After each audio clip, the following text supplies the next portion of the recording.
Good evening, ladies and gentlemen, and welcome to WBFR's Playhouse of the Air. We thank you for braving the weather this Christmas Eve, and you'll be glad you did when you hear the story we have for you tonight. It's a Wonderful Life.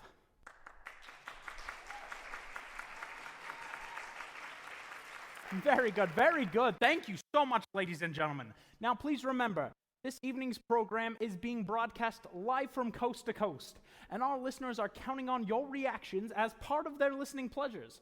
So don't be shy, and feel free to applaud, laugh, swoon, or cry just as loudly as the spirit moves.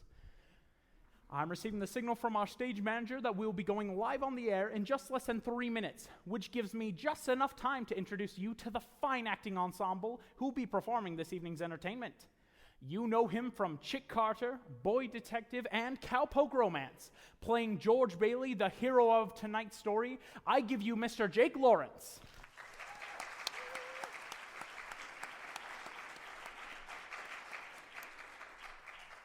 Having just returned from Los Angeles, having completed filming Dottie Goes Bananas, a Technicolor spectacle, and playing his leading lady, Mary Hatch, and in tonight's show, we give you Miss Ohio 1943, Miss Sally Applewhite.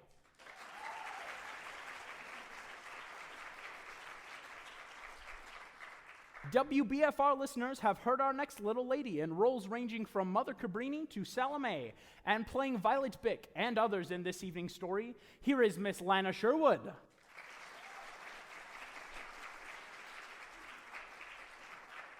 Soon to be seen co-starring with Margaret Dumont in Paramount Pictures' The Hick Chick, and playing Clarence the Angel and others in this evening's show, I give you Harry Jazzbo Haywood.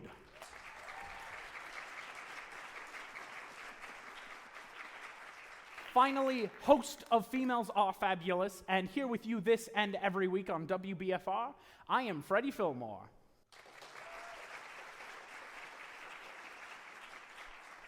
I've got the signal that we are going on the air in 20 seconds. Thank you again, ladies and gentlemen, for coming, and please enjoy the program. We're live in 5, 4,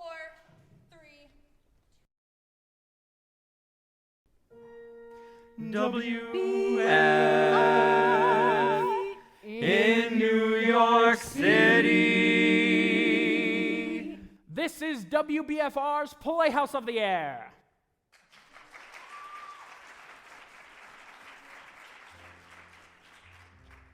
Good evening, ladies and gentlemen, boys and girls, old and young, young and new. Welcome to WBFR's Studio A in Manhattan, New York, right here in the US of A.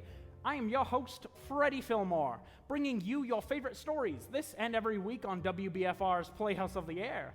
Tonight, we have a real feel-good heart-warmer, perfect for this or any Christmas Eve. It's a Wonderful Life.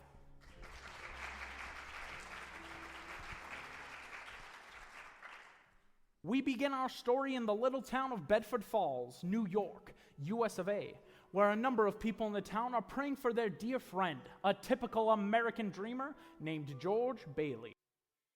Dear God, please look after my husband, George. George is a good boy. You know that. My son has always gone out of his way to give others a hand. Now it's him who needs the help. Help my big brother George. He's done so much for all of us. More for me than I remember. I remember all the times George would stay late after work and not ask for a cent. The world needs more like George Bailey. George Bailey never thinks about himself. I wouldn't have a roof over my head if it wasn't for him. I would have given up long ago. I only think about myself. I must have taken the last cent he had. He had no sense of business, that George Bailey, just like his father. None of the Baileys were ever businessmen. Why, it's his own fault if he wasn't prepared for times like these. I can't help but think it's all my fault. Oh, help him, Father. It's me who's putting him through all this. Something's the matter with Daddy? Shall we pray for him? Yes, Suzu. Pray and pray very hard.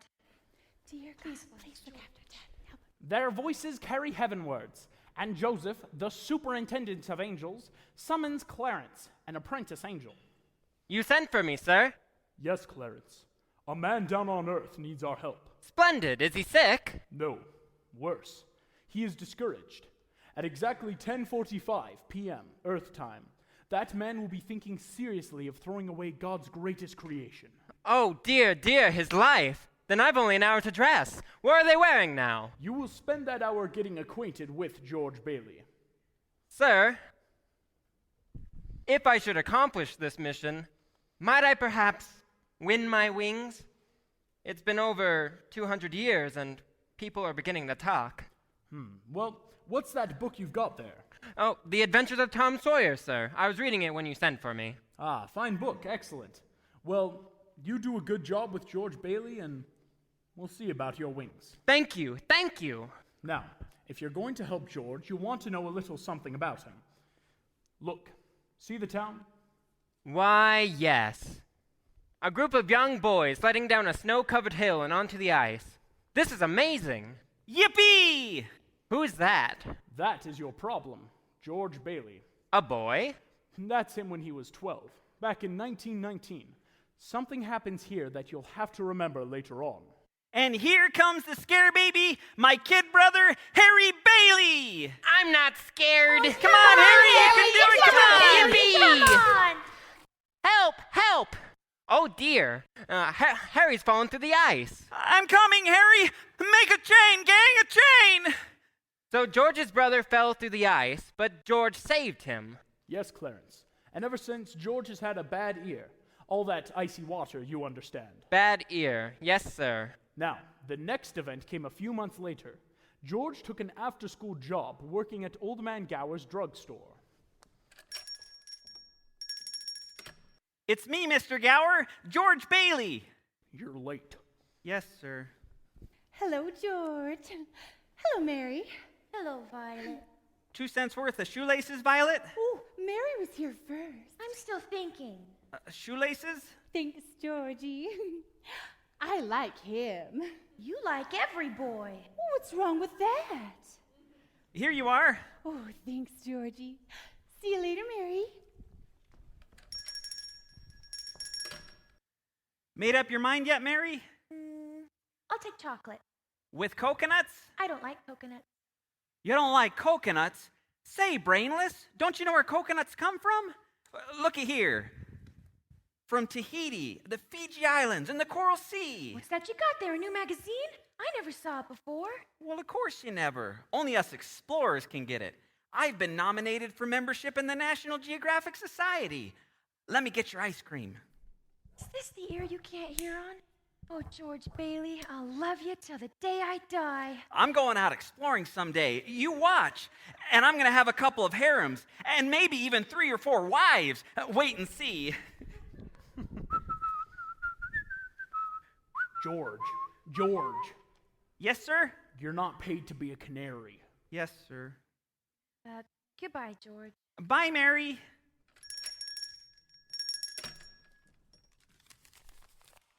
What was that piece of paper George just picked up? It's a telegram from Mr. Gower. He found out this morning that his son died of influenza. Oh, awful. Yes. And he spent the entire afternoon drowning his grief in whiskey.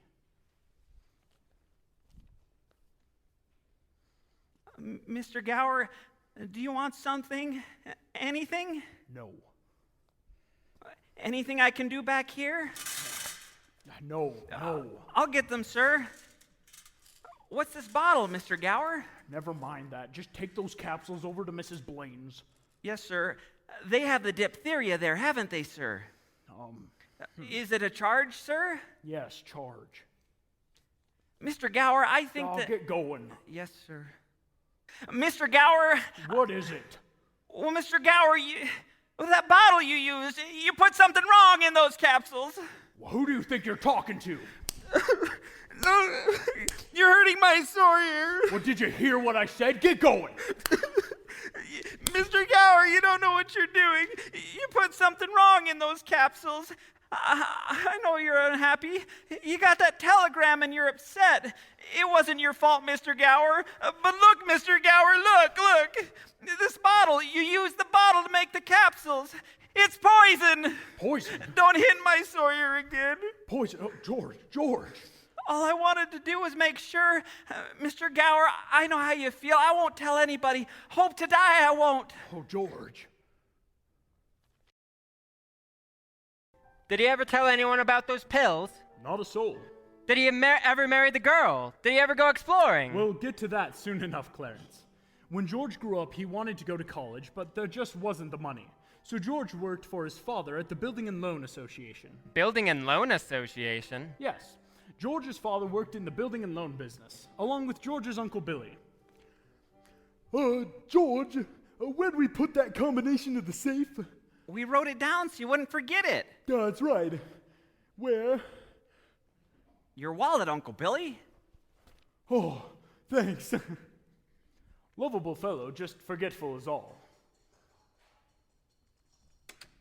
Who's that? That is Henry F. Potter, the richest and meanest man in all the county. Peter, Potter's here. Ah, Mr. Bailey. Mr. Bailey. Mr. Bailey. Yeah, there's nothing so loathsome as a family business. Now, Peter, you know why I'm here. I'm on a very tight schedule. I have a family to evict at 3. Okay then, Mr. Potter, here's the thing. I just need a little more time, just 30 short days. I'll dig up that 5,000 somehow. Aren't you putting any real pressure on these people of yours to pay their mortgages? Times are hard, Mr. Potter. A lot of people are out of work. Well, then foreclose. I can't do that. These families have children. They're not my children. But they're somebody's children, Mr. Potter. Are you running a business or a charity war? Well, not all right. with my money. Mr. Potter, what makes you such a hard-skulled character? You have no family, no children. You have more money than you could ever possibly spend. Oh, yes, and I suppose I'm supposed to give it to miserable failures like you and that idiot brother of yours to spend for me. He's not a failure. You can't say that about my father. George? Well, you're not. You're the biggest man in town. All right, son, thanks. I'll talk to you tonight. Don't let him say that about you, Pop. Tonight.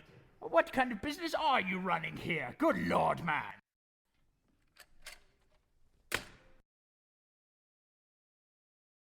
George saved up enough money to see him through the university. That summer, though, George wanted to do a little exploring before college. So he was ready to go and work on a cattle boat. Old Man Gower surprised George with the gift of a great big suitcase. And on his way back from the store, George ran into his friends, Ernie, the cab driver, and Bert, the cop. Oh, hi, Ernie. Hey, Georgia! Oh, hello, Bert. Hey, George, what's the suitcase for? Oh, I'm a rich tourist today. Say, how about driving me home in style? Oh, why, sure thing, your highness. I'll hop in the cab. And for the carriage trade, I put on my hat. Good afternoon, Mr. Bailey. Looks like you're set to get out of here. Well, hello, Violet. Say, you look pretty good. That's some dress you got on there. Oh, this old thing? Why, I only wear this when I don't care how I look. See you later, George. Hey, would you like to, Yes. well, hey, Bert, why don't you hop in the cab? We'll show you the town. No thanks. Think I'll go home and see what the wife's doing. Family man.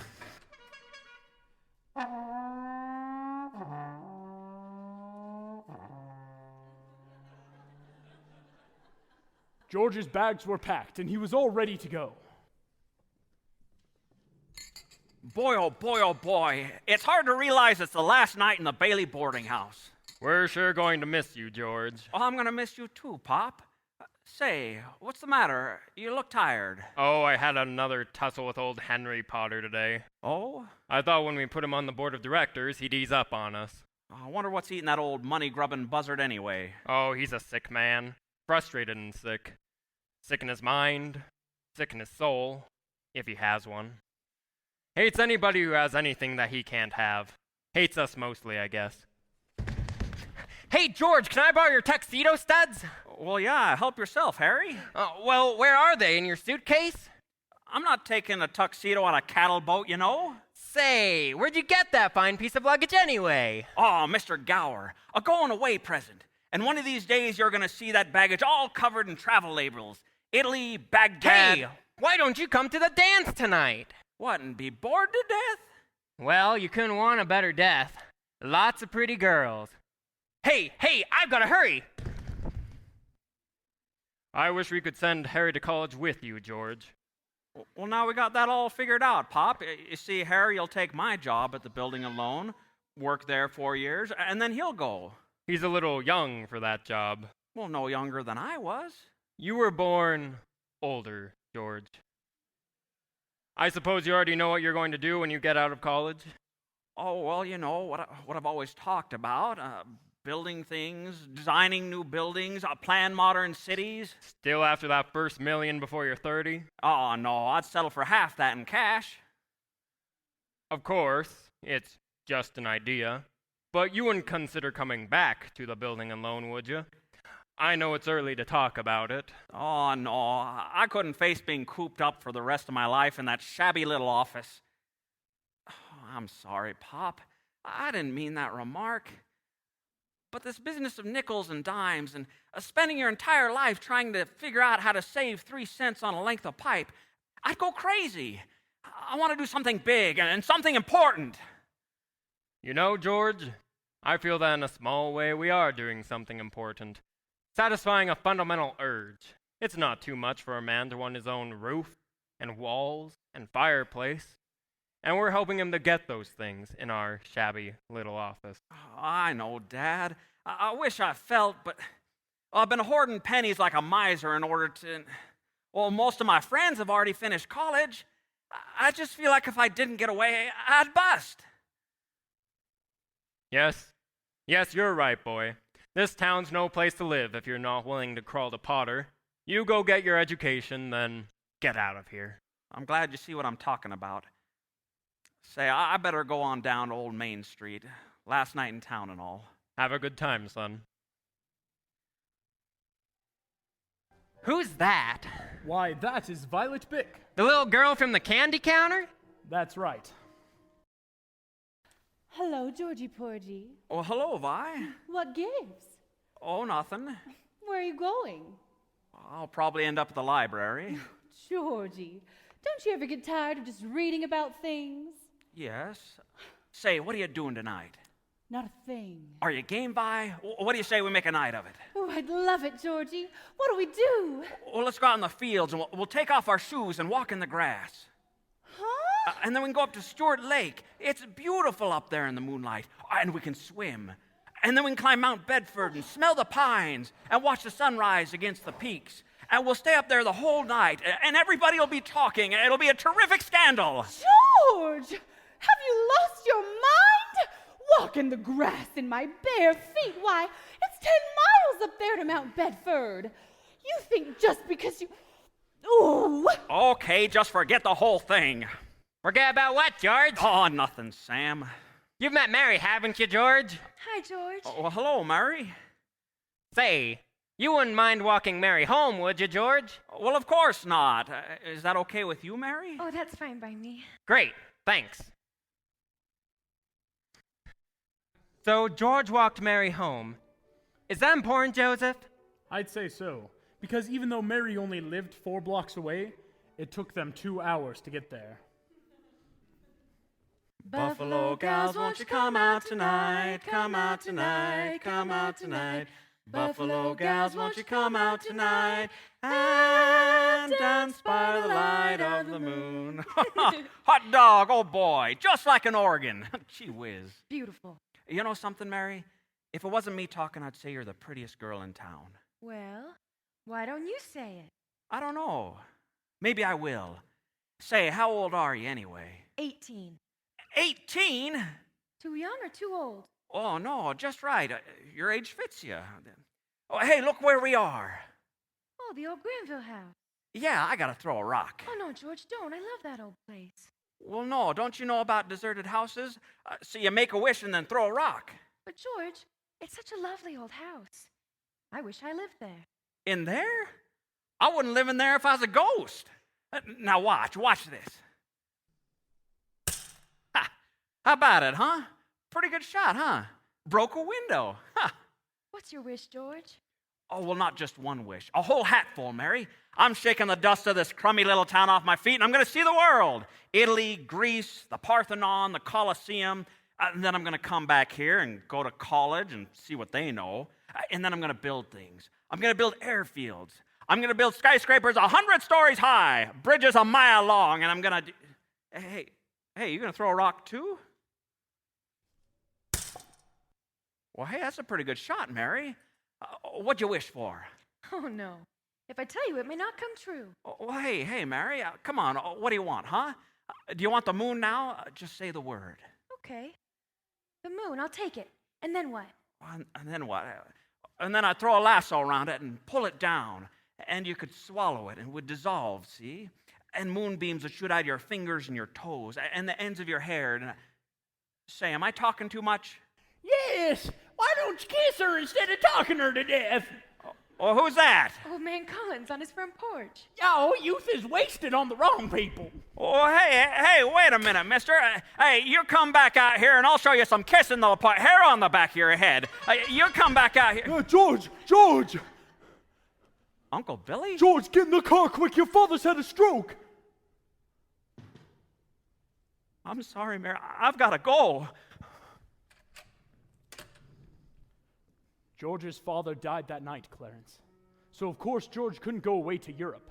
But that fall, just as he was ready to leave for college, the directors of the building and loan held a meeting. They were going to appoint a successor. What are we going to do about Mr. Bailey? Wait. Quiet!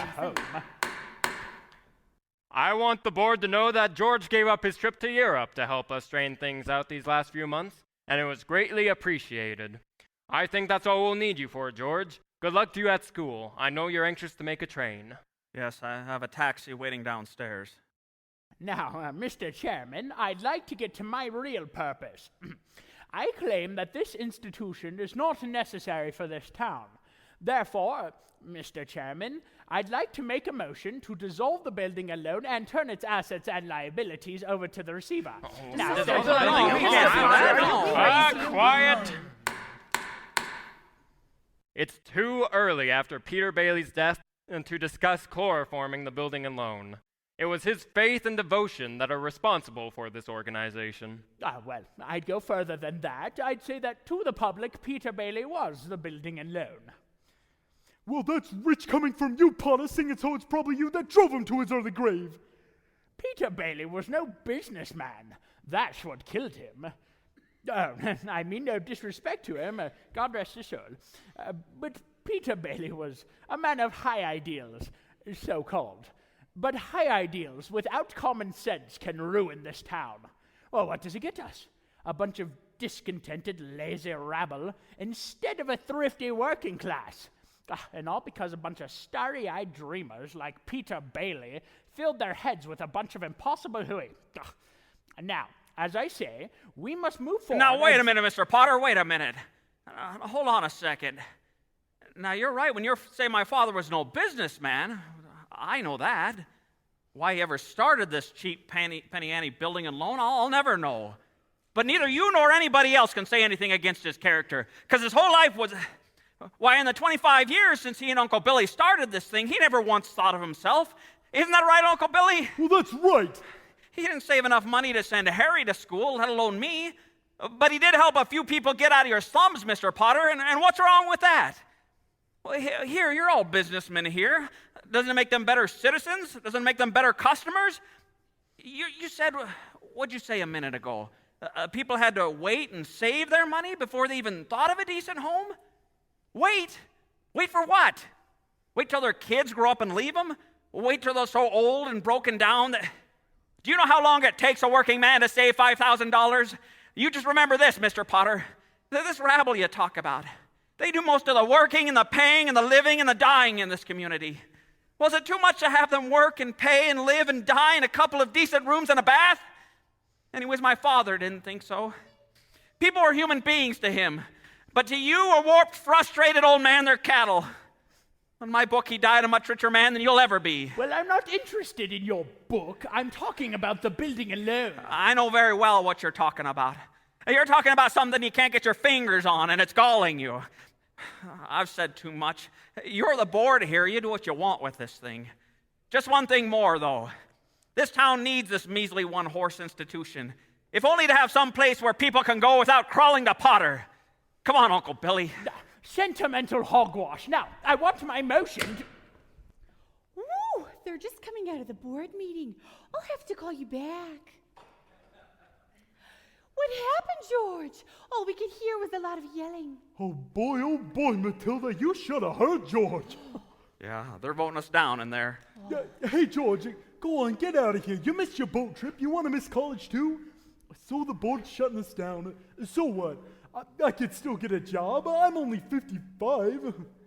You're 58. I don't know what we're going to George, they voted Potter down. We're still in business. Whoopee! Oh, we're still in business. wonderful. We're still in business. There's one condition, George. They've appointed you to take your father's place. Appoint me? But I'm going to college. Uncle Billy here, he's your man. That's all right. You can keep him on. Now let's get this thing straight. I'm leaving, and I'm leaving right now. I'm going to school. This is my last chance. But, George, you've got to take it. They'll vote with Potter otherwise.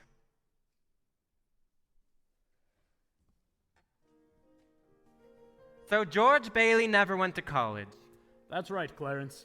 George gave the money to his brother Harry, and Harry went instead. But what about that pretty girl? You know, Mary. Oh, George saw her every now and then. Not too often, though, because Mary went away to school, too. George continued to work at the building alone, waiting and saving till Harry could come back and take over. Then he still wanted to see the world. George planned on working in the oil fields of Venezuela. There she blows. Say, Uncle Billy, do you know what the three most wonderful sounds in the world are? Breakfast is served, lunch is served, and dinner is served. No. Anchor chains, plane motors, and train whistles. Here's the professor now.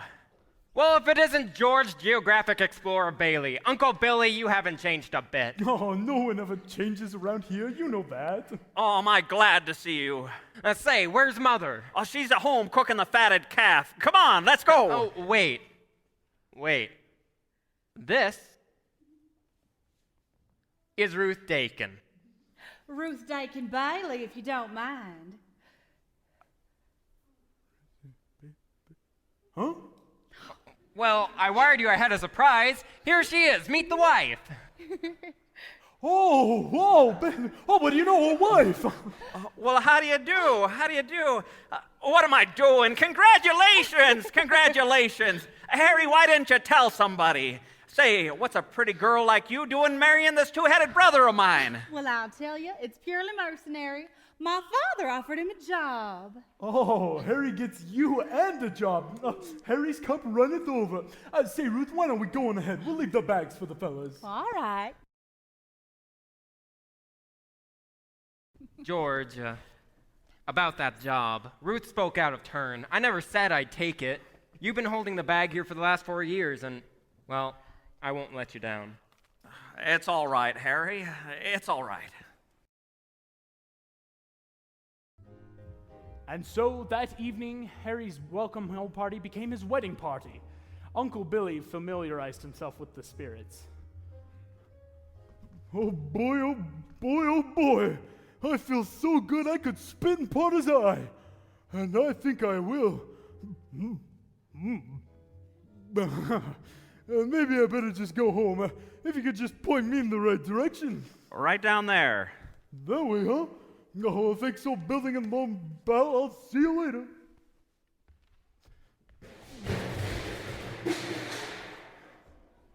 I'm all right. George? Yeah, I'm out here, Mother. I just thought I'd get some fresh air on the porch. Well, what do you think of the new sister-in-law? Oh, she's swell. Looks like she'll keep Harry on his toes. Yeah, keep him out of Bedford Falls, anyway. George, do you know that Mary Hatch is back from school? Yeah. Nice girl, Mary. Uh-huh. Oh, stop grumbling. Give me one good reason you shouldn't go call on Mary. Well, Sam Wainwright. Sam's crazy about her. She's not crazy about him.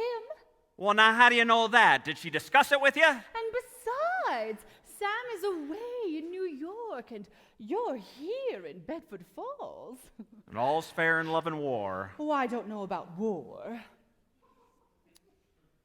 All right, Mother. I think I'll go out and find the girl and do a little passionate necking. Oh, George! Bye, Mrs. Bailey.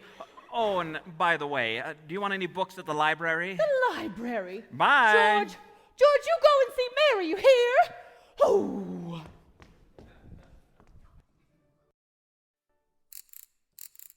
Oh, hello, George. Oh, hello, Mary. Just happened to be passing by. Oh, well, your mother just phoned and said you were on your way over to pay me a visit. My mother just called you? Well, how did she know? Well, I don't know. I didn't tell anybody I was coming over here. I just went for a walk and happened to be passing by. How did you... Just went for a walk, that's all. Say, when did you get back? Tuesday. Would you like to come in? Well, I guess since I'm here. Say, where'd you get that dress? Oh, do you like it? It's all right. Say, I thought you go back to New York with Sam and Francie and the rest of them. Oh, well, I worked there a couple of vacations, but I don't know. I guess I was homesick. Homesick for Bedford Falls? Yes. Well, and for my family, you know, everything. Would you like to sit down? All right, for a minute. I still can't understand it, though. You know, I didn't tell anybody I was coming over here. Would you rather leave? Well, no, I don't want to be rude. Oh, hey, what's nice about Harry and Ruth, huh? Oh, yeah, that was all right. Don't you like her? Well, of course I like her. She's a peach. Oh. Just marriage in general you're not enthusiastic about, huh? Well, no, marriage is okay for Harry and Sam Wainwright and you. Mary? Mary, who's out there with you? George Bailey, Mother. George Bailey? What does he want? I don't know. What do you want, George? Me?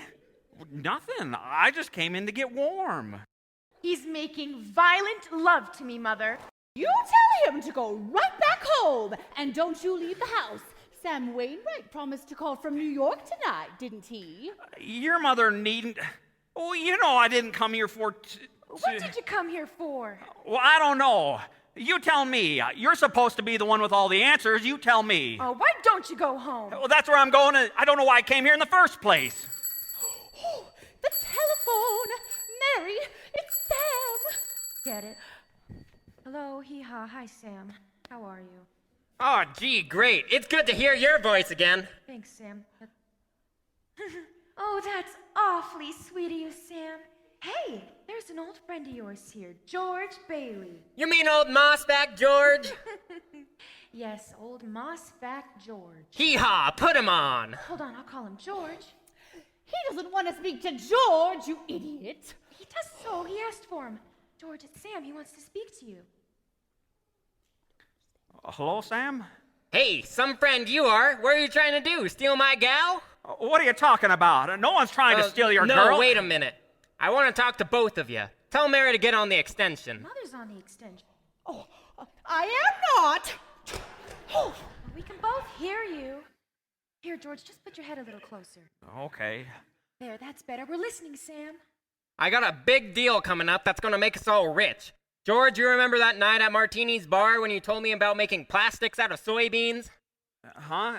Yeah, soybeans, yeah? Well, my father's looked into it, see, George, and now he's going to build a factory outside of Rochester. How do you like that? Rochester? Well, why Rochester? Well, can you think of anything better? I don't know. Why not right here in Bedford Falls? You remember that old tool and machinery work? You tell your father he can get that for a song. And all the labor he wants, too. Half the town was thrown out of work when they closed down. I'll tell him. Yeah, I like that idea. Oh, baby, I knew you'd come through. Now, George, I might have a job for you. That is, unless you're still married to the old broken-down building and loan. Oh, Mary. I'm here. You tell that guy I'm giving him the chance of a lifetime, you hear? He says it's the chance of a lifetime. Give me that phone. Now, you listen to me. I don't want any plastics, and I don't want any job. And I don't want to get married ever to anyone. You understand that? I want to do what I want to do. And you're not gonna... Oh, George. Oh, Mary, I love you. Oh, George, I love you too.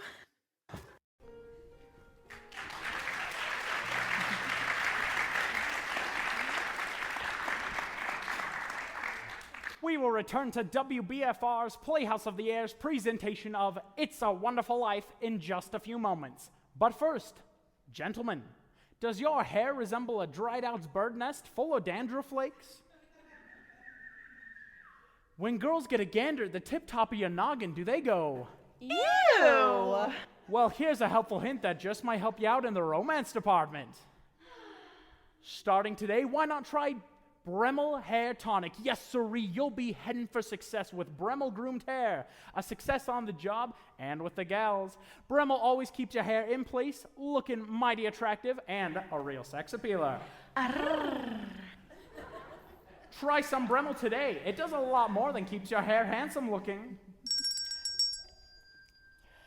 Brummel the Swank Hair Tonic makes your filthy bird's nest gleam. A little dab will do ya. All the pretty gals will scream. Ooh! Not only will dames love it, your barber will shout out with glee. Yippee! Brummel the Swank Hair Tonic. Your dandruff will be history. Buy some Brummel today. Your hair will thank you.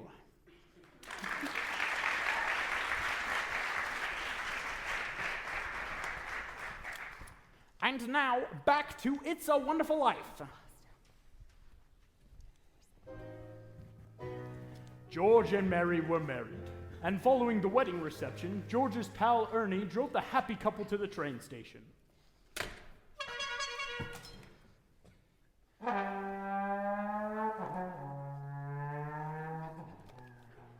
Hey, now what you two lovebirds going on this here honeymoon? Oh, we're gonna shoot the works, Ernie. A whole week in New York, a whole week in Bermuda, the highest hotels, the oldest champagne, the richest caviar, the hottest music, and the prettiest wife.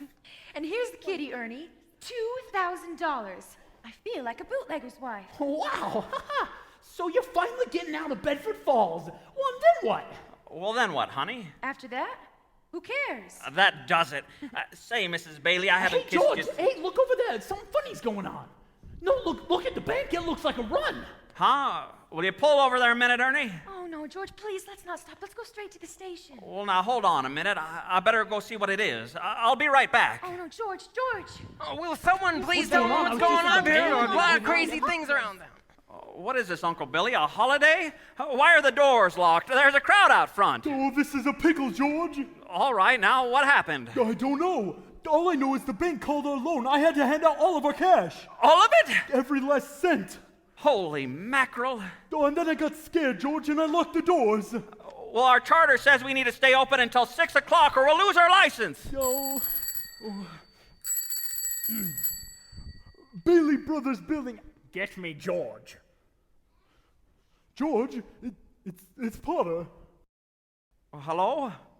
George, there's a rumor going around town that you've closed your doors. Well, is this true? Well, no, it isn't. Well, do you need any police? Mobs get pretty ugly sometimes, you know. No, we're fine. We'll see. I've guaranteed the bank funds where they'll close for a week and then reopen. Now, I may lose a fortune, but I'm willing to guarantee your people too. Just tell them to bring their shares over here and I'll pay 50 cents on the dollar. Oh, you don't miss a trick, do you, Potter? Oh, well, you're gonna miss this one. If you close your doors before 6 p.m., they'll never reopen. Mr. Bob, let us Well, he just took over the bank, Billy. Oh, I need my money, please. Open the doors, let him in. Oh, George, I've heard a listen, lot of you crazy know, things where's around the town, road? George. What's going on with the money? We don't. Now, please, folks, just remember that this thing isn't as black as it appears. I've got some news for you. I was just talking with old man Potter, and he's guaranteed cash payment at the bank. Well, what about our money, George? Where's our money? Yeah, where's our money? I brought it here. Well, now, wait a minute. Listen to me. You're thinking of this place all wrong. Your money's not here. Not here. I deposited it. Well, now, please, let me tell you. Your money's in people's homes. In the Kennedy home, and the McLaren home, and your home, and 100 others. Now, what are you going to do, foreclose on them? I got $242 in here, and $242 isn't going to break anybody. All right, Charlie, all right. Now, you'll get your money in 60 days. 60 days? Well, now that's what you agreed to when you purchased your shares. I got my money. Old man Potter's buying out the bank. He'll give you 50 cents on every dollar. I got a deal. Now, please, wait a minute. Please, folks, please, don't go. Please, I beg of you not to do this. If Potter gets your shares, he'll be owning this building and loan. He's got the bank, he's got the bus line, he's got the department stores, and now he's after us because he wants to keep you living in his shacks and paying the kind of rent that he decides to charge. Now we can get through this all right, but we've got to stick together. We've got to have faith in each other. My husband's out of work. We need money. I've got doctor bills to pay. I can't feed my kids with faith. How much do you need, George? We've still got some money. We've got $2,000 left over from the wedding. Oh, hey, Mary. Hey, I've got $2,000 here. Now this will tide us over until the bank reopens. All right, Charlie, now how much do you need? $242. Now, Charlie, just enough until the bank reopens. I'll take $242. All right. Uncle Billy, give Charlie $242. All right, okay. Ed, now how much just to get by? $20, I suppose. Now we're talking. Now, Mrs. Thompson, how about you? But it's your own money, George. Never mind that. How much do you want? Could I have $17.50? Bless your heart. Of course you can have it. Uncle Billy, give her $17.50. All right, pay it back when you can. Now, pay it back when you can. All right. Now, who's next?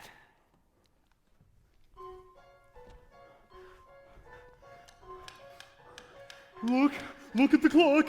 5 seconds, 4 seconds, 3 seconds, 2, 1, 6 o'clock. We made it! Yeah! Lock that door, Uncle Billy. Boy, we made it, and we still even got a couple of bucks left. Bailey Brothers Building. Oh, just a moment. George, the telephone for you. Look, will you get my wife on the phone? She's probably over at her mother's. Well, Mrs. Bailey's on the phone. Well, I don't want Mrs. Bailey. I want my wife. Oh, Mrs. Bailey. Oh, that's my wife. Oh. Hello, Mary. Listen, dear, I'm sorry. What? Come home? Well, whose home is that? 320 Sycamore. The Waldorf Hotel? Huh? That doesn't look like the Waldorf Hotel. Oh, no. Number 320 Sycamore was the old Granville home, the one George and Mary threw rocks at and made wishes.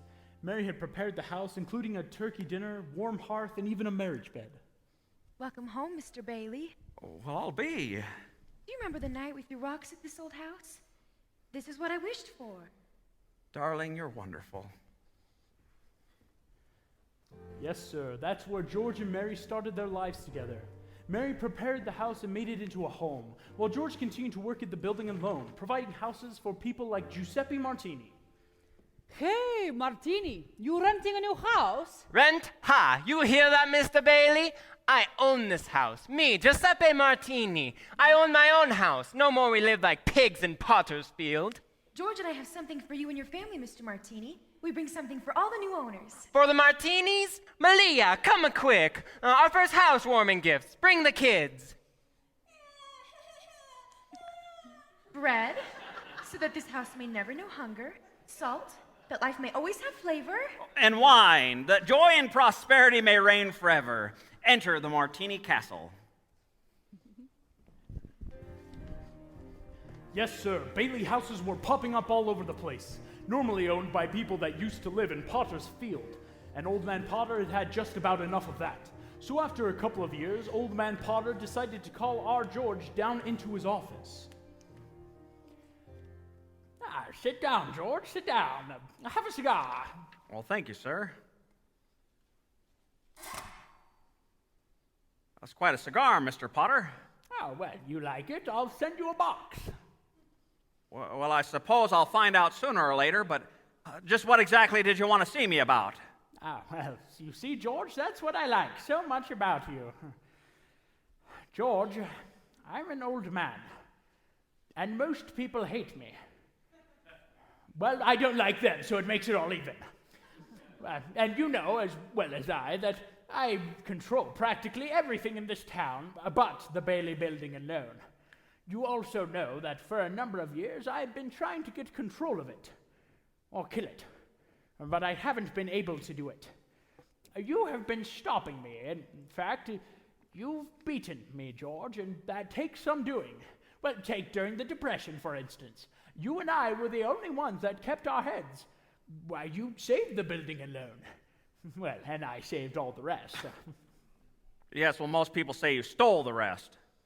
The envious ones say that, George. The suckers. Now, let's look at your side. A young man, 27, 28, married, making, say, 40 a week. 45. 45. 45? Yes. Well, if you were some ordinary yokel, I would say you were doing just fine. But George Bailey is intelligent, ambitious. Well, he hates the building alone almost as much as I do. A young man, the smartest one of the crowd, mind you, who's trapped into frittering his life away, playing nursemaid to a lot of garlic eaters. Now, well, do I paint a correct picture, George, or do I exaggerate? Oh, what's your point, Mr. Potter? My point is you're the only man in town who's licked me. I want to hire you. Manage my affairs, and I'll start you off at $20,000 a year. $20,000 a year? Well, you wouldn't mind living in the nicest house in town, buying your wife a lot of fine clothing, a couple of business trips to New York once a year, maybe once in a while Europe. You wouldn't mind that now, would you, George? Oh, would I? Well, say, you're not talking to somebody else here, are you? You sure you're talking to me? I'm George Bailey. Don't you remember? The building alone, remember? Yes, George Bailey, whose ship has just come in, provided he has brains enough to climb aboard. Well, what about the building alone? Oh, confound it, man. I'm offering you a 3-year contract starting at $20,000 a year. Well, is it a deal or isn't it? Mr. Potter, I know I ought to jump at the chance, but I wonder if you might give me 24 hours to think about it. Sure. You go home and talk to your wife. Well, yeah, I'd like that. Yes. And in the meantime, I'll start drawing up the paperwork, and soon you'll be managing my affairs. Yeah, affairs. No, the answer is no, doggone it. You sit around here and you spin your webs, and you think the whole world revolves around you and your money. Well, it doesn't, Mr. Potter. In the whole vast configuration of things, I'd say you're nothing more than a scurvy little spider. Bah!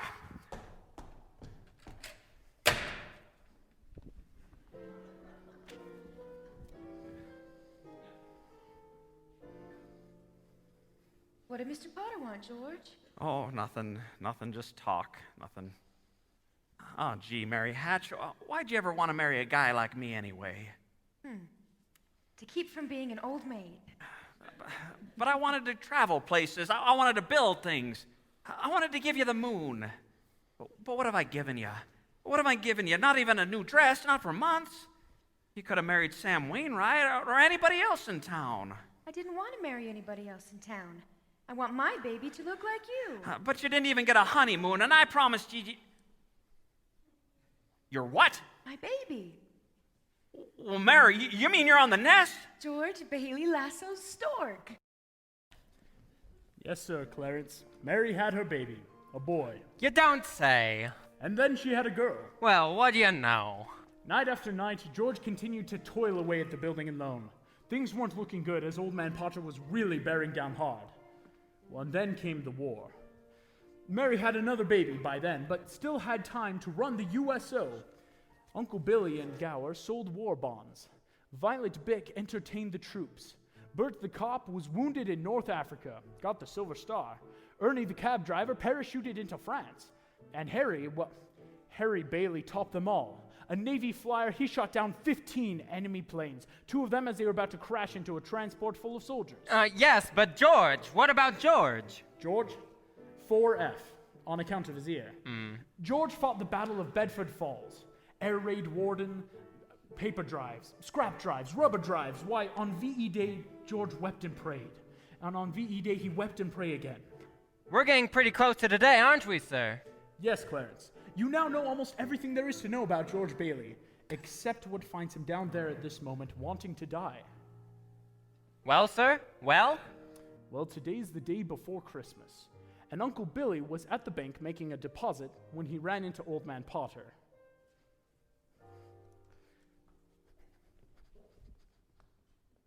Oh, well, if it isn't Henry F. Potter. Come to deposit some more of your loot, huh? I saw you, old fool. Well, did you like the paper today, Mr. Potter? Harry Bailey wins Congressional Medal of Honor. Well, can't keep those Bailey boys down, now can you? Well, let me see that newspaper. Well, here you go. Sorry, can't stay and chat, you old thief. Gotta make a deposit. Good morning, Mr. Bailey. Good morning, Horace. Here you are. Bank booklet, bank deposit, and a very Merry Christmas to you. You too, sir. Say, you've forgotten something, haven't you? Oh, what's that? You want to make a deposit. Well, certainly. Well, it's customary to bring the money with you. What? Where'd I put it? Where'd I put that money? A terrible thing, Clarence. You see, the $8,000 that Uncle Billy was going to deposit was folded up in the newspaper that he gave to Old Man Potter. And just as Uncle Billy started looking, Violet Bick paid George a visit at the building and loan. Oh, hello, Violet. Looks like you're getting things set for the party back at the house tonight. Well, you know you're invited. Say, what's the matter? You see right through me, don't you? How much do you need? I hate to do this to you, George, but I won't be asking for any more after this. Oh, you planning on robbing a bank, Vi? I'm going to Manhattan. Well, what's in Manhattan? Why, everything's in Manhattan. A new start, at least. Oh, that's a pretty big step, Vi. What's the matter with starting a new life right here in Bedford Falls? Well, B, never thought I'd hear that from you, George Bailey. I thought you hated this place. Oh, well, I did, but this town has a charm of its own. You should give tours, maybe. I'm just thinking of you, Violet. Manhattan's a pretty big place to take on your own. I've made a decision. There's a midnight train tonight, and I plan to be on it. Well, it takes a lot of character to leave your hometown and start all over again. Here's some dough. Oh, no, George, don't. What do you want to do? Hawk those furs? And that hat? Want to walk all the way to New York? You know they charge for meals and rent up there just the same as they do in Bedford Falls. Yeah, sure. It's a loan. That's my business, remember? Building and loan. Besides, you'll get a job. Good luck to you, Vi. I'm glad I know you, George Bailey. Say hello to New York for me. Merry Christmas, George. George! Uncle Billy, what's going on? The bank examiner's coming today, and I wanted Wait, today? Well, yeah. Well, once the account's payable, what's the matter with you? Well, the accounts, the 8,000... Yeah, what? I don't know. All I know is one moment I had the deposit, the next moment I didn't have it. Uncle Billy, $8,000. The bank examiner's in town today, and it's not our money. It belongs to the depositors. I know that, George. I just don't know what happened. Well, the first place to check is in your coat pocket. I told you to put it there when you left. I'm no good to you, George. I'm no good. Well, all right. Well, let's go then. We've got to retrace your steps. Oh, we'll leave no stone unturned.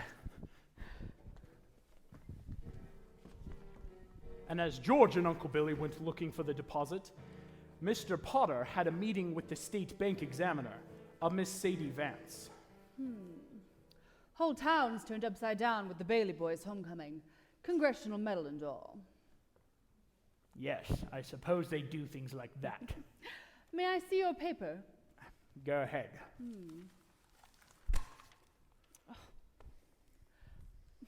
This is a deposit from Bailey. What? Well, that fool Billy Bailey gave me that newspaper. Well, you're going to deposit it for him, right, Potter? What, to think he would make such a foolish mistake? Look how much money it is. There's $8,000 here. $8,000? What a Christmas present. And he doesn't even know it. Now, wait just a minute, Potter. I know you've been giving the Baileys a hard time far back as I can remember. Why?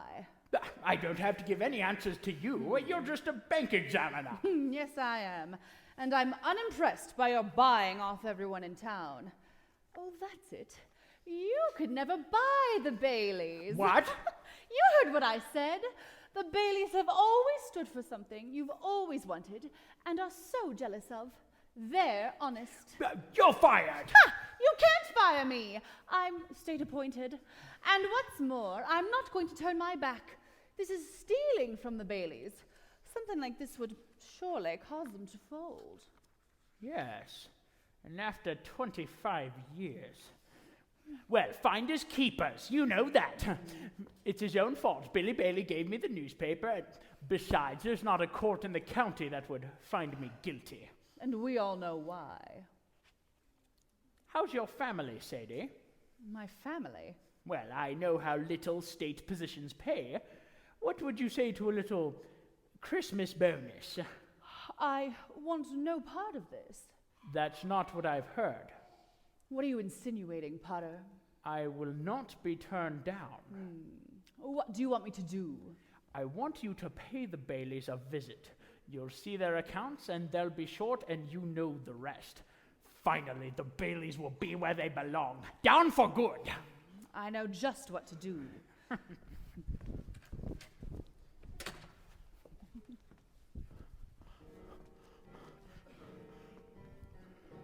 And did you put the envelope in your pocket? Well, yeah, maybe.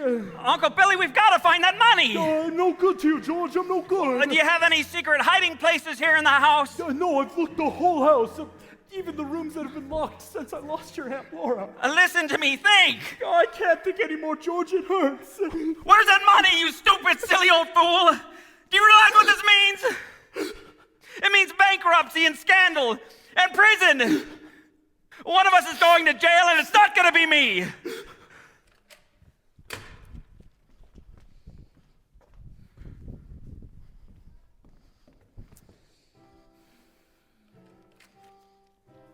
Oh, hello, darling.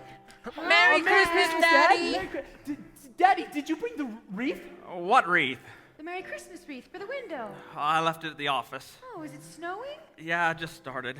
Oh, where's your hat and coat? Left them at the office, too. What's the matter? Nothing's the matter. Everything's all right. Isn't it wonderful about Harry? You're famous, George. I bet I had 50 calls today about the parade and the banquet. Your mother. Must she keep playing that? I have to practice for the party tonight, Daddy. Daddy, Mommy said that we could stay up until midnight and sing Christmas carols. Can you sing, Daddy? You better hurry and shave, George. The families will be here soon. Families? I don't want the families here. Excuse me. Excuse me. Have a hectic day? Oh, yeah. Another big red letter day for the Baileys. Hey, Dad, the Browns next door, they got a new car. You should see it. What's the matter with our car? Isn't it good enough for you? Oh, yes, Daddy. Excuse me.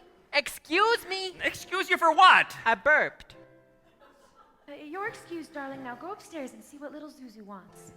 What's the matter with Zuzu? She got a cold. She caught it coming home from school. They gave her a flower for a prize, and she didn't want to crush it, so she didn't button up her coat. Well, what is it, a sore throat? The doctor says it's nothing serious. The doctor was here? I called him right away. Was she running a temperature? Just a teensy one. Gosh, it's this old house. I don't know why we all don't have pneumonia. Might as well be living in a refrigerator, this drafty old barn. Why'd we have to live here in the first place and stay in this measly, crummy old town? George, what's wrong? Wrong? Everything's wrong. You call this a happy family? Why'd we have to have all these kids? Dad, how do you spell frankincense? I don't know. Ask your mother. Where are you going? Up to see Zuzu. Hi, Daddy. Well, what happened to you? I want a flower. Well, now where do you think you're going? I want to give my flower a drink. Well, here, give Daddy the flower. I'll give it a drink. Look, Daddy. Some of the petals fell off. Paste it. Yeah, okay. I'll paste this together. There, good as new. Now give the flower a drink. There. Now, will you do something for me? What? Will you try to get some sleep? But I'm not sleepy. I want to look at my flower. I know. But if you just go to sleep, you can dream of it. and it'll be a whole garden. It will? Uh-huh.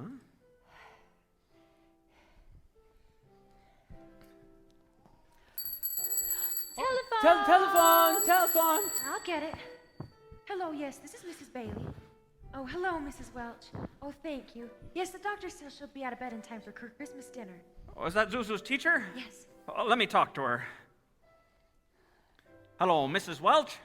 This is George Bailey. Say, what kind of a teacher are you anyway, sending her home like that half naked? George? Is this the kind of thing we pay taxes for? To have teachers like you? Stupid, silly, careless people who send our kids home without any clothes on? Oh, that's stupid. Oh, hello, Mrs. Welch. I want to apologize. Hello? Hello? She hung up. I'll hang her up. Hey, who do you think you're talking to? Hold on a minute here. Hello? Who's this? Oh, Mr. Welch. Okay, that's fine, Mr. Welch. Gives me a chance to tell you what I really think of your wife. George. Will you get out of here and let me handle this? Hello, huh? Oh, you will, huh? Well, anytime you think you're man enough, Mr. Welch. Hello? Hey, Dad, how do you spell hallelujah? What do I look like, a dictionary? Janie, haven't you learned that silly tune yet? You've played it over and over again. Now stop it! Stop it! George, what are you doing? Oh, Mary, I'm sorry. Janie, I'm sorry. I didn't mean to... You go on and play. Pete, I owe you an apology, too. I'm sorry. What'd you want to know? Nothing, Daddy. What's the matter with everybody? Janie, I told you to practice. Now go on, play. Oh, Daddy. George, why must you torture the children? Why did you just... Oh, Mary. Where's Daddy going?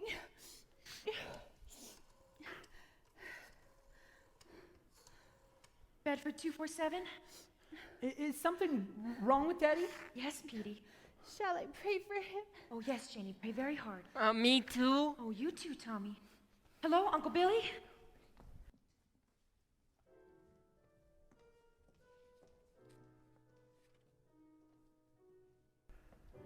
So that's it, George. You're short $8,000 in the books, eh? Oh, please, Mr. Potter. I'll pay any sort of interest if you still want the building and loan. Well, you say it was lost. Didn't you notify the police? Well, no, sir. I haven't done that yet. Harry's homecoming's tomorrow, Why did you come to me? Why not go to that friend of yours, Sam Wainwright? I can't get a hold of him. He's in Europe. What kind of securities would I have, George? What collateral? Well, I've got some life insurance, a $15,000 policy.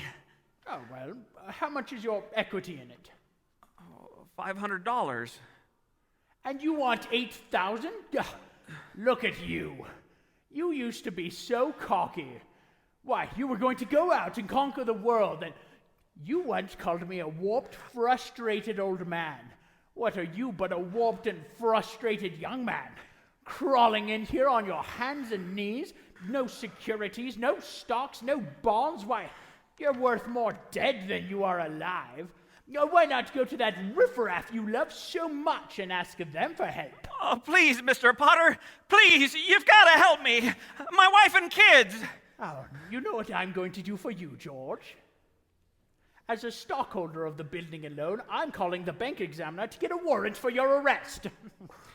Misappropriation of funds, manipulation, malfeasance. Mr. Potter, you can't. They can't arrest me. Oh, go on. Run, George. You can't hide in a little town like this. Merry Christmas, George.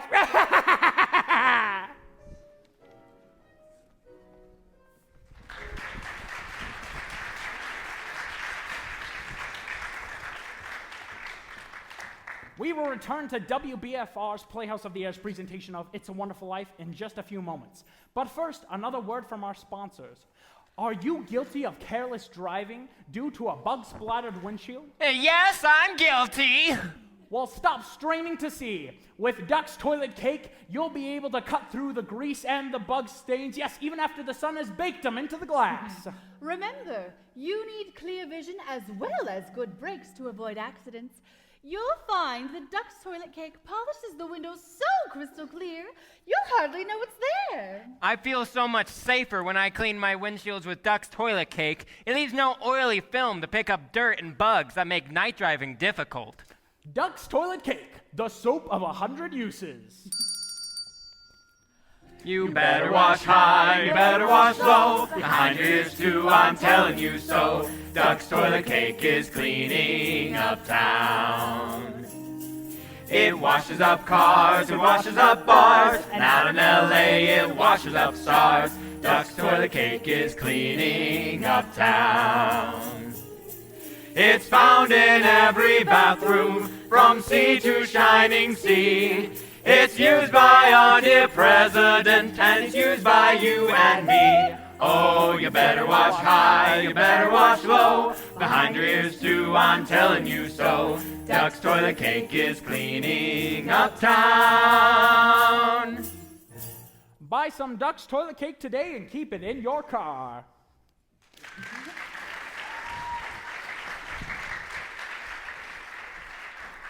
And now, the dramatic conclusion of It's a Wonderful Life.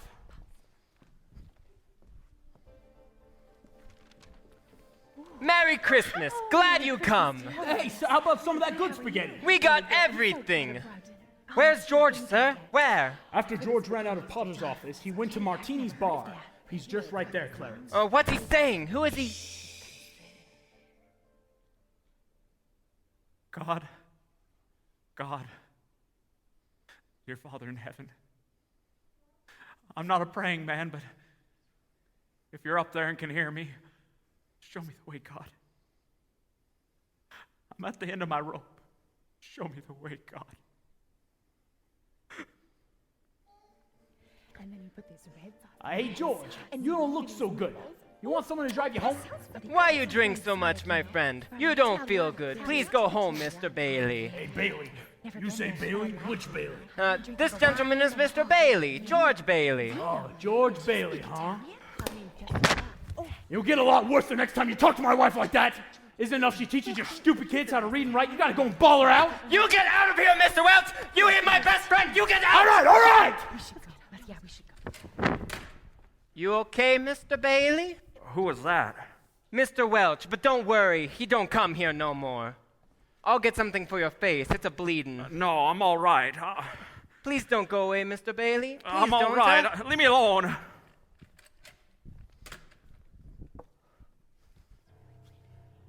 George is heading to the bridge. Do you see him, Clarence? He looks as though he's going to jump. It's time, Clarence.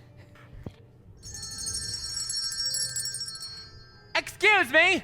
You there! Have you got the time? My watch is dead. Thanks just the same. Help! Help me! I can't swim! Hold it, mister. I'm coming.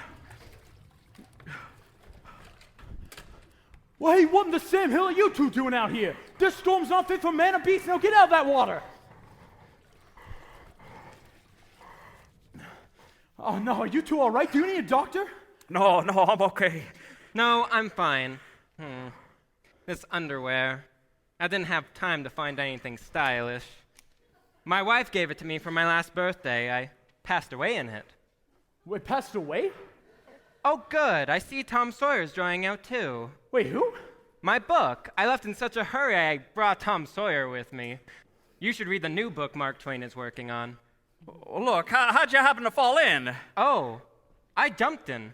I jumped in to save you. You jumped in to save me. Oh, well, I did, didn't I? You didn't go through with it, did you? Go through with what? Suicide. Well, hey, it's illegal to commit suicide around these parts. Yeah, it's against the law where I come from, too. No, where do you come from? Heaven. Wait, what? I had to act quickly. I knew that if I were drowning, you would try and save me. And you see, you did. And that's how I saved you. Oh, that's very funny. Your lip's bleeding, George. Yeah, I got a bust in the jaw in answer to a prayer. Oh, no, George. I'm the answer to your prayer. Well, how do you know my name? Oh, I know everything about you. I watched you grow up from a little boy. What are you, some kind of a mind reader or something? Oh, no. Well, who are you then? Clarence Oddbody, AS2. Oddbody, AS2? What's that AS2? Angel, second class. Hey, I'm gonna get out of here. You two may not need a doctor, but I do. Cheerio, my good man. Well, look here, why'd you want to save me? I told you, because I'm your guardian angel. I wouldn't be a bit surprised. Ridiculous of you to think of killing yourself for something like money. $8,000. Well, yeah, just things like that. Now, how did you know that? I told you, I'm your guardian angel. I know everything about you. You look like the kind of angel I'd get. Sort of a fallen angel, aren't you? What happened to your wings? I haven't got my wings yet. That's why I'm an angel second class. Oh, I see. But you can help me earn them, George, by letting me help you. Well, you wouldn't happen to have $8,000 on you. No, we don't use money in heaven. That's right, I keep forgetting. It comes in pretty handy down here, bub. Found that out a little late. Worth more dead than alive. Now, you mustn't say things like that. I won't get my wings with that attitude. You just don't know all that you've done. Why, if it hadn't been for you... Yeah, if it hadn't been for me, people would be a lot better off. My wife, my kids, my friends. This isn't going to be easy. They'd all be a lot better off if I'd never been born. What'd you say? I said I wish I'd never been born. George, that's wonderful. Wonderful? The idea you just gave me. Well, you've got your wish. You've never been born.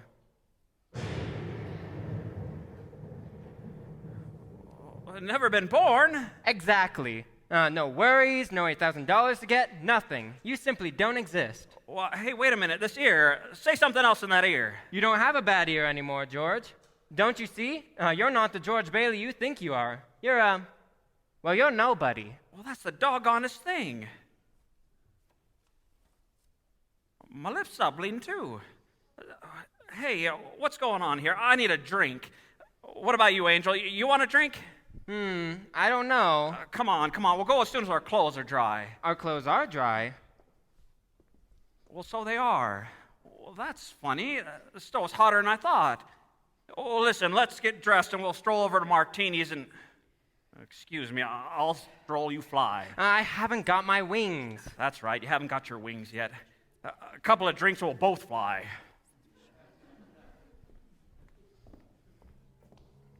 What are you doing here? Oh, you know, just quit work. Well, there's a place to sit down. Sit down. No, Nick. Oh, hello, Nick. Clarence, welcome to the best bar in Bedford Falls. Bedford Falls?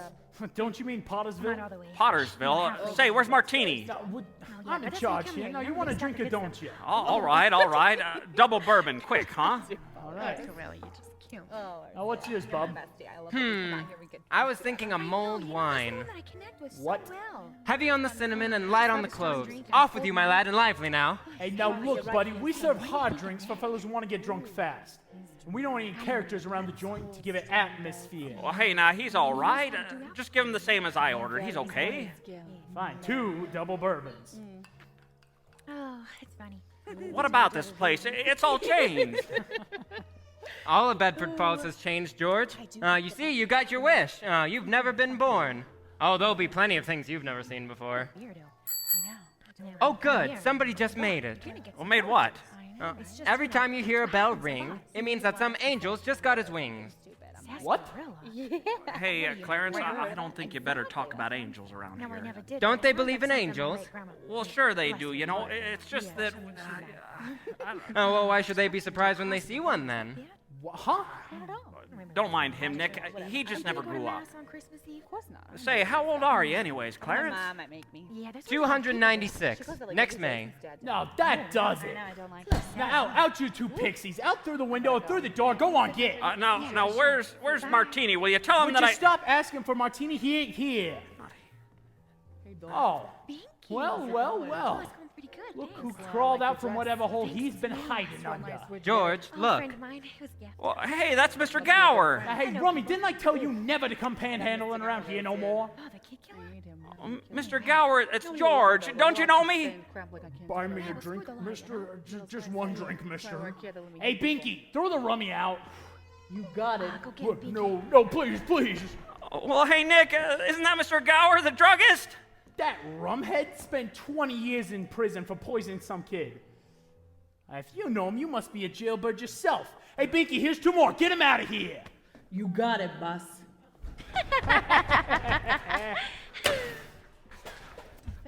Here, let me help you up. The snow is quite cold. What happened to Mr. Gower? Mr. Gower doesn't know you, George. You see, George, you weren't there to stop him from putting that poison in that prescription. What do you mean I wasn't there? What are you, some kind of a hypnotist? Why am I seeing all these strange things? Don't you understand? It's because you were never born. Well, if I wasn't born, then who am I? You're nobody. You have no identity. What do you mean, no identity? I'm George Bailey. There is no George Bailey. You have no papers, no cards, no driver's license, no 4F card, no... Zuzu's insurance pedals! policy. Oh, what'd you say? Zuzu's pedals, they're gone. My little girl. Some petals fell off her flower. I told her I'd fix them, but they're gone too. Everything's gone. But you've been given a great gift, George. The chance to see what the world would be like if you had never been born. You're crazy. You're crazy as a bedbug. And you're driving me crazy too. Now listen, I'm going home to my wife and kids. You understand that? And I'm going home alone.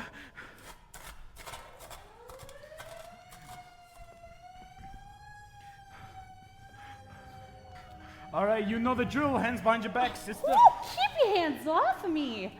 Why don't you pick on somebody else for a change? Hey, officer. Where did the building and loan move to? Wait, the building and what?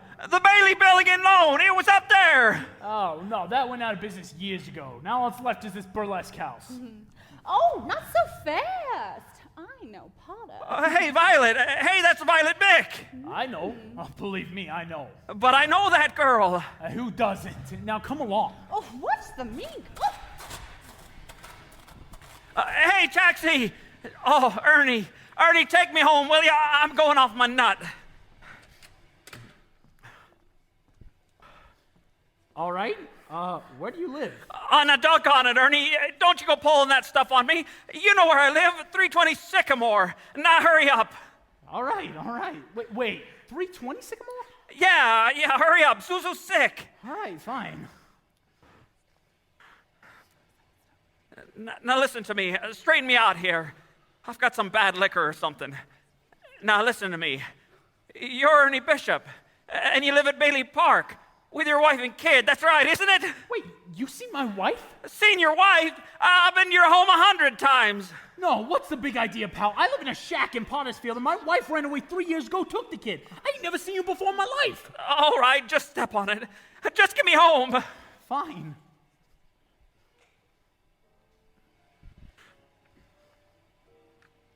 All right, is this the place?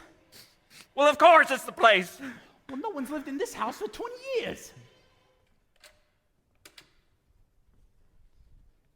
Mary!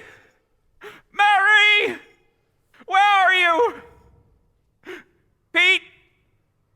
Tommy, Janie, Zuzu? Where are you? They're not here, George. You have no children. Where are they, Clarence? What have you done with them? All right, put up your hands. What is this? Oh, come on, no fast moves. Come on out, both of you. Oh, Bert, thank heavens you're here. Bert, what happened to this house? Where's Mary? Where's my kids? Watch him, Bert. Come on. I'm going to take you down to the station. Now, Bert, listen to me. It's that fellow over there. He says he's an angel. He's tried to hypnotize me. Don't make me use my nightstick. Bert, I hate to do this, but... Run, George, run!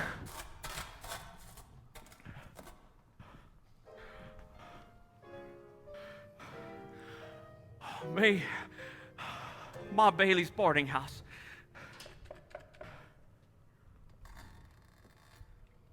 Well, Mother? Mother, what do you want? Oh, Mother, it's George. I thought for sure you'd remember me. George who? If you're looking for a room, there's no vacancy. Oh, Mother, please try to understand. Something's happened to me. I don't know what it is, but please, let me stay here. I don't take in strangers. But I'm not a stranger. I know everyone you know. Your brother-in-law, Uncle Billy. You know him? Well, sure I do. When'd you see him last? Well, today over at his house. That's a lie. He's been in the insane asylum ever since he lost his business. And if you ask me, that's where you belong. I'm here again, George. My own mother. My own mother didn't even know me. Strange, isn't it? One man's life touches so many others, and when he's gone, he leaves a pretty big hole, doesn't he? Look, I've heard of things like this before. You got me under some kind of a spell. Well, I'm going to break out of it. I've got to. I know I saw Billy this afternoon. How can he be in an asylum?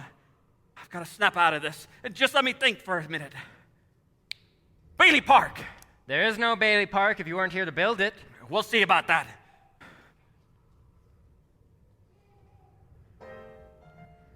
This is Bailey Park? People live here? Pretty grim. Well, this is where Bailey Park's supposed to be. What's this gravestone doing here? And why's the name Bailey on it? That wouldn't be yours. Well, my father's name is there. What's this other name? Why's my brother Harry's name on it? Your brother broke through the ice and drowned at the age of 9. That's a lie! Harry Bailey went to war! He won the Congressional Medal of Honor! He saved the lives of every man in that transport!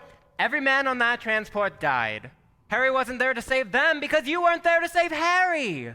Don't you see, George? You really had a wonderful life. Don't you see what a mistake it would be to throw it all away? What do I do now, Clarence? What do I do? It's your life, George. Where's Mary, Clarence? Mary? My wife, Mary. If I was never born, what happened to her? I'm really not supposed to tell you that, George. Look, I don't know how you know the things you do, but if you know where she is, please, let me see her. That's all I'd need to make a decision. All right, George, but you're not going to like it. Where is she, Clarence? She's an old maid, George. Where is she?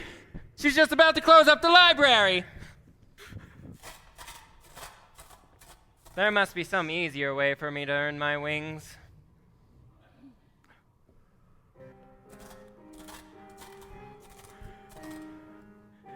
Is the library closed? It's Christmas Eve. We can't stay open all night. Can I ask you something? I should really be getting home. What is there to go home to? That's none of your business, sir. The library's closed. Maybe you should try back the 26th. Oh, Mary, I'm sorry. How do you know my name? Please, just a couple of minutes. I told you the library's closed. Please, just 2 minutes. That's all I need. I'll do anything. You sound desperate. I'll help if I can. What is it? Isn't this town Bedford Falls?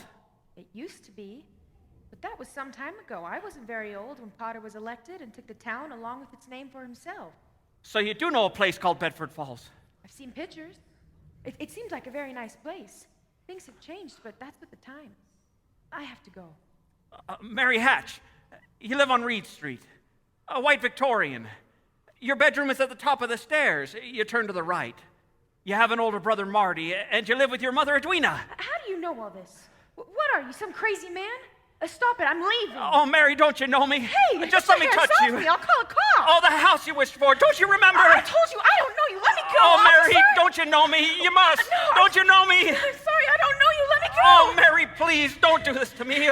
Where's our kids? What? Oh, Mary, I need you. Help me, Mary. Let me go. Mary, it's George. Mary, you're my wife. Oh. Clarence! Clarence! Clarence, where are you? Help me, Clarence! Get me back! I don't care what happens to me. Only get me back to my wife and kids. Help me, Clarence, please. Please. I want to live again. I want to live again. Oh, please, God. I want to live again.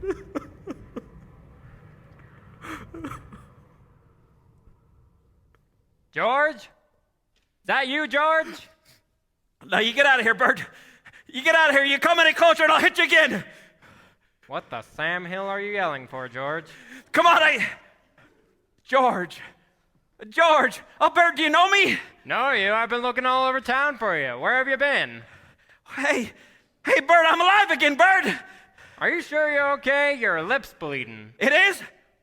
Well, my lip's bleeding. Oh, look at the blood come out of that thing. What the? Susan's pedals. Susan's pedals, there they are. What do you know about that, Bert? Merry Christmas. Well, Merry Christmas. Get in the car. I'll drive you home. Oh, you will? I'll do that and turn the siren wide open. Merry Christmas, Bedford Falls! Hey, Merry Christmas, you wonderful old building and loan! Merry Christmas, Mr. Potter! Yippee! I really wish you'd come home. I really want to Mary! get home. Mary! Family. Mary, where are you? Hey, where's my wife? Hey, what's with these people, these reporters? Merry Christmas, reporters! Mr. Bailey, there's a deficit. $8,000, I bet, huh? George, I got a little paper here. Oh, I bet it's a warrant for my arrest. Isn't it wonderful? I'm going to jail, huh? Merry Christmas. Hey, where's my wife, you know? Oh, this wonderful old drafty house. Isn't it amazing? Oh, Merry Christmas. Hey, where's my wife? Merry Christmas, Daddy. Merry Christmas. Kids, oh, Pete, Tommy, Janie, oh, I could eat you up. Where's your mother? She went looking for you with Uncle Billy. Daddy! Zuzu, oh, Zuzu, my little ginger snap. How do you feel? Fine, Daddy.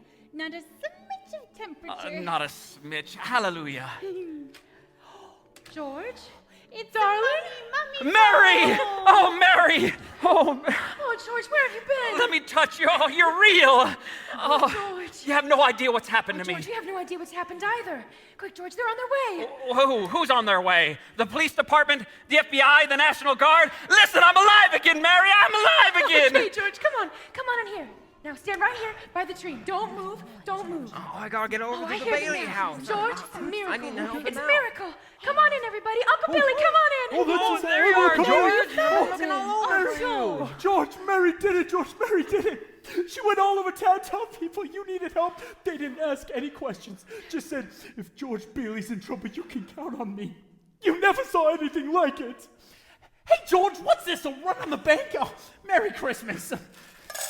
Now, hey, the line forms to the right. Now, step right up. Mr. Gower, Merry Christmas. Mr. Martini, step right up now. I busted the jukebox, too. Mr. Gower! I made the rounds on my charge accounts. Violet Bick!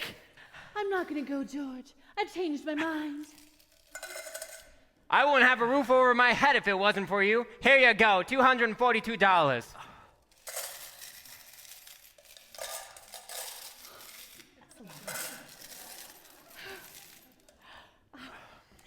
I've been saving this money for a divorce, if I ever get a husband. Merry Christmas, George. Oh, Merry Christmas, Mother. Merry Christmas. Merry everyone. Christmas. Merry Christmas. Oh, Merry Hey, Christmas. Merry Merry Christmas, Christmas. everybody. Quiet, quiet. There's a telegram from London. Ooh, London. Mr. Gower cables you need cash. Stop. My office instructed to advance you up to $25,000. Stop. Hee-haw and Merry Christmas, Sam Wainwright. Hooray! Hark the herald angels sing, glory to the newborn King. George, how are you? Harry! Oh, Harry! Harry. Oh, Harry, you made it. Mary, it looks like I'm too late. Mary, I drove this fool straight from the airport. He flew here in a blizzard. Harry, what about your banquet in Washington? Oh, I left right in the middle of it as soon as I got Mary's telegram. Well, how about some wine? Great idea. A toast to my big brother George, the richest man in town. Hooray!